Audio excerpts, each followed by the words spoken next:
So everybody grab an umbrella.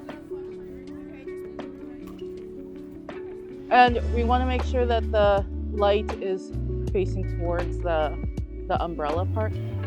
So today I brought my students from Ecole Selkirk Junior High, so it's my Indigenous Studies students. Our class made umbrellas about reconciliation, and we are showing them off in the holiday alley.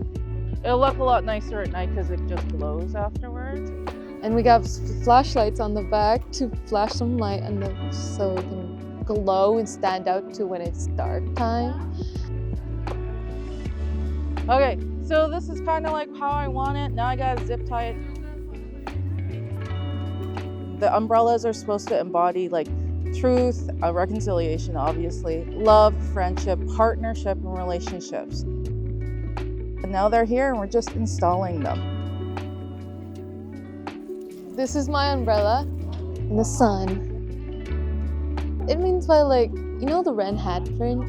So I think it represents Indigenous women and all others. There's a sun on there too.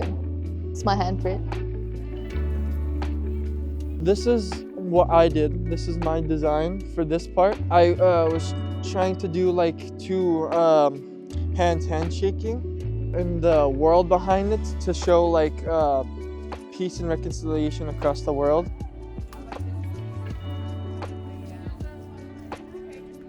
I always tell them that if you want something to change, you got to be a part of it. Things like this show how we can make changes in a small way. Just an art project, or taking kids to a ceremony, or getting elders to come into our classroom and talking with them. Those are small things, but they build up over time. And all it does is just gives us more information so that we know the truth.